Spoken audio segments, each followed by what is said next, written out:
আসসালামু আলাইকুম বন্ধুরা, আমি জুয়েল আছি আপনাদের সাথে। বন্ধুরা, অনেক সময় আমাদের কিছু কিছু ডকুমেন্টের ব্যাকগ্রাউন্ড চেঞ্জ করতে হয়। আমরা সকলেই জানি যে একটি ছবির ব্যাকগ্রাউন্ড চেঞ্জ করা যায়, কিন্তু একটি ডকুমেন্টের লেখাগুলো ঠিক রেখে যে ব্যাকগ্রাউন্ড চেঞ্জ করা যায়, এটা আমরা যারা বিগিনিং লেভেলে রয়েছি তারা অনেকে হয়তো জানি না।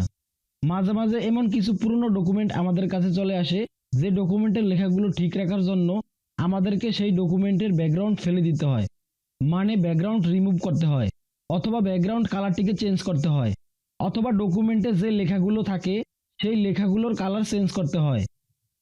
তো নর্মালি আমরা ডকুমেন্টটিকে স্ক্যান করি, বা আমাদের হাতে যে মোবাইল থাকে সেই মোবাইল দিয়ে ডকুমেন্টের ছবি তুলি, সেই ছবিটিকে আমরা কম্পিউটারে ইম্পোর্ট করি।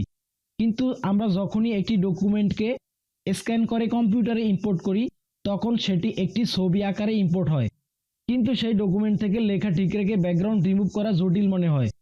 এই ভিডিওতে আমি আপনাদেরকে এমন একটি টেকনিক দেখাবো, যেই টেকনিক অ্যাপ্লাই করে আপনি কয়েক সেকেন্ডের মধ্যে যে কোনো ডকুমেন্টের ব্যাকগ্রাউন্ড পরিবর্তন করতে পারবেন। চলুন বন্ধুরা, ভিডিওটি শুরু করা যাক। বন্ধুরা, দেখতে পাচ্ছেন ফটোশপ সিসি ক্যানভাসে একটি ডকুমেন্ট ওপেন অবস্থা আছে। ডকুমেন্টের ব্যাকগ্রাউন্ড হোয়াইট।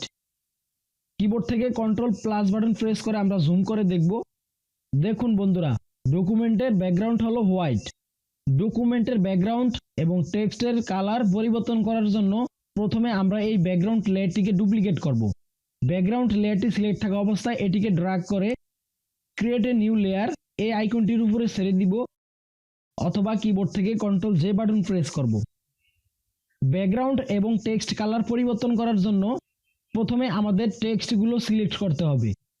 ডুপ্লিকেট লেয়ারটি সিলেক্ট থাকা অবস্থায় আমরা যাব সিলেক্ট কালার রেঞ্জ। এখানে গিয়ে আমরা ফাজিনেস রাখবো 200, মানে এখানে আমরা ফুল করে দিব। সিলেকশন প্রিভিউ, এখানে আমরা রাখবো কুইক মাস্ক। এখান থেকে আমরা আইড্রপার টুলটি সিলেক্ট করব। তারপর আমরা ডকুমেন্টটিকে আরেকটু জুম করব।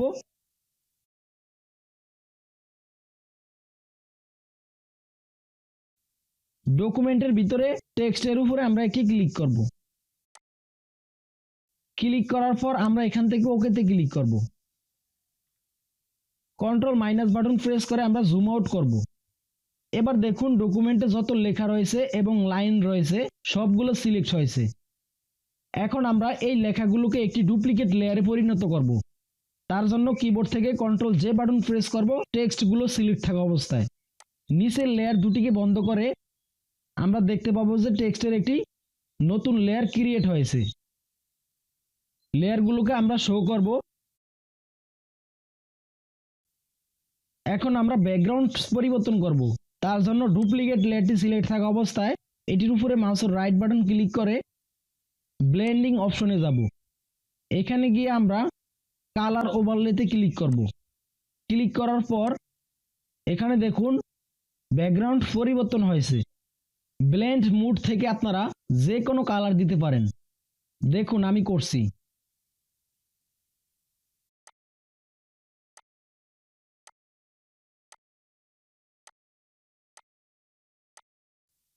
এইভাবে আপনারা ডকুমেন্টের কালার পরিবর্তন করতে পারবেন। তারপর আমরা ওকেতে ক্লিক করব। এখান থেকেও আমরা ওকেতে ক্লিক করব। এখন আমরা টেক্সট কালার পরিবর্তন করব। তার জন্য টেক্সটের লেয়ারটি সিলেক্ট করে এটির উপরে মাউসের রাইট বাটন ক্লিক করে ব্লেন্ডিং অপশনে যাব। তারপর আমরা কালার ওভারলেতে ক্লিক করব। ব্লেন্ড মুড, এখান থেকে আমরা কালার পরিবর্তন করে দিব। দেখুন আমি করছি। যে কালারটি আমাদের প্রয়োজন সেই কালারটি আমরা এখান থেকে দিয়ে দিব। তারপর আমরা ওকেতে ক্লিক করব। এখান থেকেও আমরা ওকেতে ক্লিক করব। দ্বিতীয়বার ব্যাকগ্রাউন্ড এবং টেক্সট কালার পরিবর্তন করার জন্য এখানে আমরা ইন্ডিকেটস লেয়ার ইফেক্টস, এখানে আমরা ডাবল ক্লিক করে কালার ওভারলেতে গিয়ে ব্যাকগ্রাউন্ড পরিবর্তন করতে পারবো। টেক্সট লেয়ারের ইন্ডিকেটস লেয়ার ইফেক্ট, এখানে আমরা ডাবল ক্লিক করে কালার ওভারলেতে গিয়ে টেক্সট কালার পরিবর্তন করতে পারবো। সো এভাবে আপনারা যে কোনো ডকুমেন্টের ব্যাকগ্রাউন্ড কালার এবং টেক্সট কালার পরিবর্তন করতে পারবেন। ভিডিওটি ভালো লাগলে অবশ্যই লাইকে ক্লিক করবেন এবং আমার চ্যানেলটি সাবস্ক্রাইব করবেন। ভিডিওটি দেখার জন্য ধন্যবাদ।